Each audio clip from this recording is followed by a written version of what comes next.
hansı ideyaya hizmet edildiğimizi gösteririk.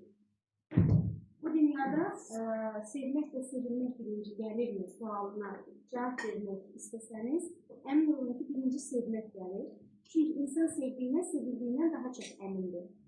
Bu mənada burada hamı bir sevgi ışığına yarışır ve herkes öz olmayanına, yani ölüsüne sahiptir. Herkes vətənine sahiptir, bayrağına sahiptir, tarixine sahiptir, qonağına, misafirine sahiptir ve biz öz kökümüzün üzerinde möhkəm dayanan, öz kökümüzün üzerinde çok möhkəm de ileri gelen bir xalqdır.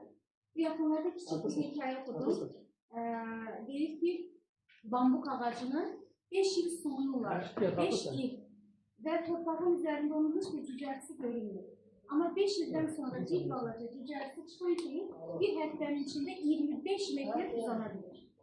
Biz de 30 yıl ancak 30 yıl ancak möhkəmləndik ve bu oğulların sayesinde ve 30 yıldan sonra 44 gün ərzində biz boy verdik, artdıq. Ve ne güzel ki, bak bunu biz burada qeyd edirik böyük ürək açıqlığı ilə. Bizim çünkü mənliyimiz ve gururumuz tamamlanır.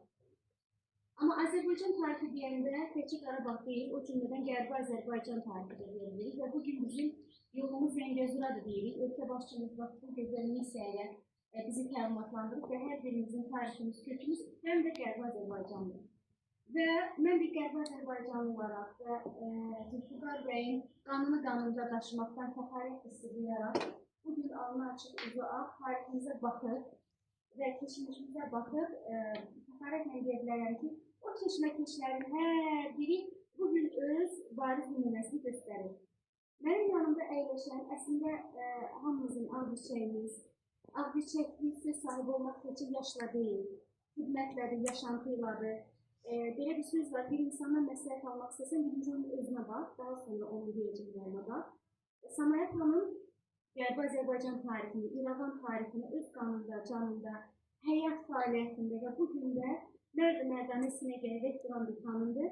Hamı üçün söyləyim ki, İrəvan teatrının aktrisasıdır və İrəvan teatrında çox böyük ermənilər tərəfindən mənəvi təcavüzə məruz qalıblar, qaçmışlıq yaşayır və o güllə baranın altında qaçıb gəlir. Daha sonra Bakıda soyuq teatr divarlarında Azərbaycanın mədəni ruhunu koruyur. Bilirsiniz, biz vətən deyəndə, ölmək deyəndə əlimizə tüfək gəlir birinci, səngər gəlir birinci. Oysa ki, biz bu dünyaya öz mədəniyyətimizlə, öz sözümüzlə, öz əxlaqımızla meydan oxuduq, öz varlığımızla meydan oxuduq. Bizim mədəniyyətimiz, səsimiz, duruşumuz, ahəngimiz, yazımız, qələmimiz öz sözünü verir. Türk kardeşlerimizi salamlayıram ama Türkiye'de klasik musiki yoktur, Türkiye'de opera yoktur, balet yoktur, Azerbaycan'da var. Ve Türkiye'de bir sıra mənəvi dəyərlərin həcmi bizimkindən o kadar değil yani. Bizde onların her biri var. Ve Samaya xanımı büyük təxarət hissiyle o dövrlərin şahidi kimi, o dövrlərin xanımı kimi ve bugün de mənimle gəlir ki, onu deyəcəyi sözlər bugün tam da yerine düşmüş sözler olacak. Aziz Samaya xanım, teşekkür ederim ki dəvətimizi qəbul etmişsiniz, gəlmişsiniz. Biz burada çox gözəl həyat hekayələrinin şahidi oluruq. Sevda xanımı şəxsən görüb tanımaq böyük bir təxarət edir. Sevda xanım simvoldur. Sevda xanım sözü bütövlüyün, vəfanın, sədaqətin simvoludur. Və Sevda xanım indiki dövrdə nə demək olmağını göstərəcək bir simvoldur. Bu mənada ne güzel bize ki biz burada lütfenlerinde teşekkür ederim. Sağ olun ki bizi zəhmət edərsiniz. Sağ olun. Fəxriyə xanım mənim öldürdü. Salam. Salam.